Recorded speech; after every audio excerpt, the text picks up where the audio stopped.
Hello and welcome to the University of Ontario Debate Society Introduction to Debate series. We are now moving on to our fourth module. As of now, we've covered how to approach motions, we've covered debating at a very surface level, and we've covered the broad theory that you should understand to approaching debate in terms of argumentation. Now we're moving on to debate from a judge's perspective. Persuasiveness in debate. Judges judge debate by assessing, without prejudice, which team in the debate was most persuasive, which means that if that is what they do, your main goal should be to be persuasive in order to accomplish the goal of winning. Persuasiveness then is rooted in one, the number of plausible and well analyzed reasons that are offered to show that your side is true and important, and their side untrue and unimportant. Again, we are layering knowledge from previous modules. So as we have learned, the truth and importance of an argument or your side is the most important thing to prove. And you should try to also prove their side untrue and unimportant, or the opposing side. And based on how many good, well analyzed reasons for this, that is a metric by which you will be persuasive. We term this idea analysis or matter. This is basically the argumentative portion of being persuasive.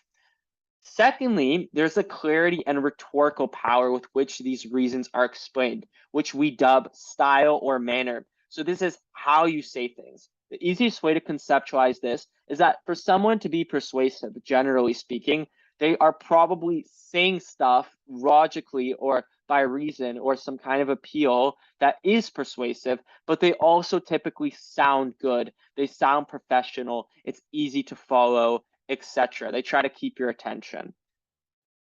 So, matter versus manner. How do both of these different ideas interplay in terms of being persuasive? Opposed to what you might actually think, it is crucial to understand that in debating, analysis and style, or matter and manner, are actually not separate criteria on which an argument or your speech is assessed. So it's not going to be that you have like 50% of your persuasiveness adjudicated by how well you speak and 50% of it adjudicated by what you say. Because predominantly debate is based off of what you say. So these things are actually not disjointed. You're not going to win a debate because you sound good.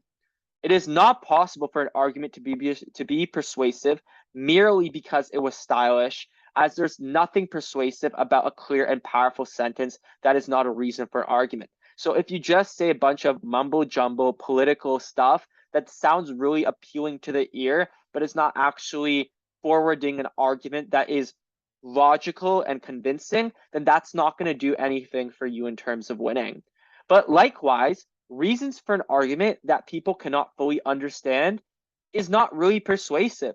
If your speech is super disorganized, if you speak very quietly and they cannot hear you, then these are things that are going to hamper your ability to get your argument across. So then, good style is about conveying a speaker's analysis of arguments effectively to the judge rather than being a criteria of winning in of itself. So you want to have good style so you're able to get your good arguments across, which are going to be the things that are going to win you the debate. So it's kind of like a ship that is delivering a payload. Your ship is your style, and you want to make sure that it is strong and good so that it's able to withstand any forces and so that it's able to get across the trip. Because if your boat gets lost, it doesn't matter what type of gold you might have in that boat. So, all about manner and style. What are the different things you should keep in mind about organizing your speech and in terms of presentation skills? There's going to be a lot of different things we cover about specifics of speech organization, about argument organization, etc. But each speech you ever do in terms of debate should incorporate these three elements like every time. One, you should have a roadmap, or you should engage in road mapping. This is an explanation of what you will say in your speech in a very clear and concise manner so that the judge knows what to expect. This typically happens at the start of your speech. So, for instance, it would go like, "Thank you, Mr. Speaker. In my speech, I will talk about arguments X, Y, and Z. Then I will respond to the claims made by the opposition." Think of this kind of like the thesis to your speech or the introduction paragraph where you kind of ease someone into your essay. This is the equivalent to that, except for a debate speech or a speech in general. Secondly, you have flagging. This is an indication throughout your speech that you'll be moving on to the next part. It is a method for people to follow to track what exactly is going on. For example, you might use, my first point is X, or state your point. Then maybe at some other point in your speech, you'll say, because we proved our point, X, Y, Z. Or maybe you say the opposition said X, they are wrong because.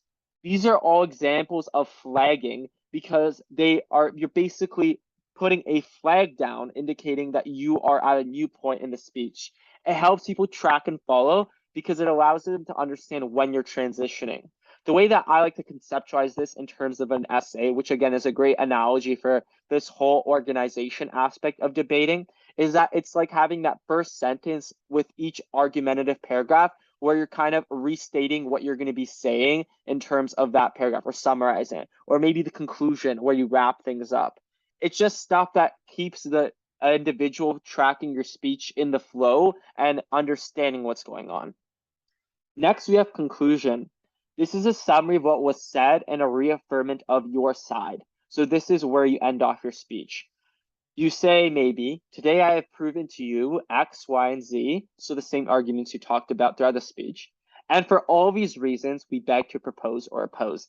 This is a reaffirmation of your side. So by saying we beg to propose or oppose, you are saying that I defend my side. I defend proposing the motion. I defend supporting the motion. And in opposition, you saying we beg to oppose means that you still are supportive of opposing the motion. And that basically you're indicating that everything that you have said is there to convince the judge that they should be convinced that we should propose or oppose.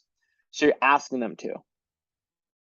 So these are all the tools that you should incorporate in terms of speech organization, irregardless of all the different specifics we're going to talk about, which is like, how do you structure an argument? Or what are you supposed to do in your actual different type of speaker roles that might exist in different debate formats? The next thing we have is broad presentation skills. In terms of tone, which is the way you say something, you would want to provide variation so you could keep your adjudicators better engaged.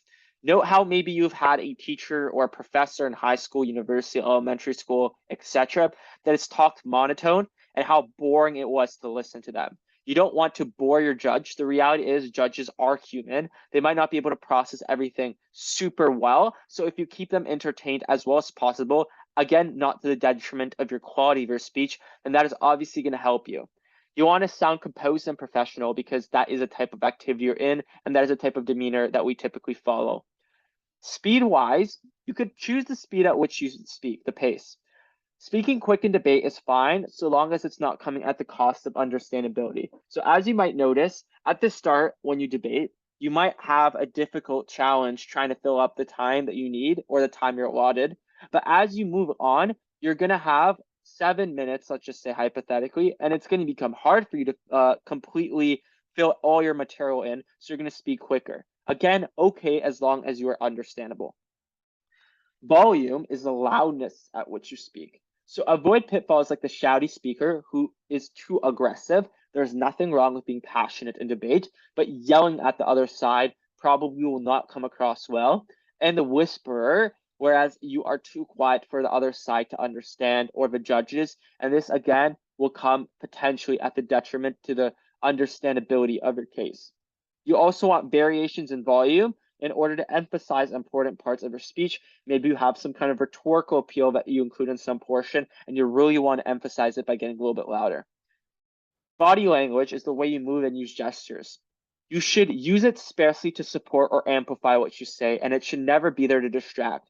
Do not flare your hands around, because if you do, it might make it harder for people to pay attention to what's going on. It should be used in a supportive way. For example, if you're about to list something off, raising your hands and using it as a method to indicate what point you're on list. So for example, lifting up one finger to indicate first, two to indicate second, etc. These are all things that are supportive and not contrary to your goals. So now we're going to move on to an activity, which is practicing style in speech. As mentioned in all the other modules, you could do this if you would like. If so, I'm going to put up the instructions to do so. And in some instances, there's going to be a right answer. In some case, it's supposed to be maybe some kind of speech you're supposed to write your own. I implore you to try to do it in your wherever you are watching this video, to just try to practice these ideas. You could just do it to yourself. You could do it to a roommate, with a roommate, etc. So in this case, we are going to try to do a speech using the different tools we have learned. So there's topic options. 1, pineapple does not belong on pizza. 2, cats make a better pet than dogs. 3, you could insert a fast food chain and it is the best fast food chain. 4thly, voting age should be reduced to 16. And lastly, censorship is justified. We put up the reminders here of all the different tools that you should be using in terms of making the speech. Again, maybe try to make it to yourself for like a minute. Maybe try to do it in front of someone you know. It's a great opportunity to practice style, which again is an important supportive factor in terms of having a good argument. I'm now going to keep this up for 10 seconds before concluding this module.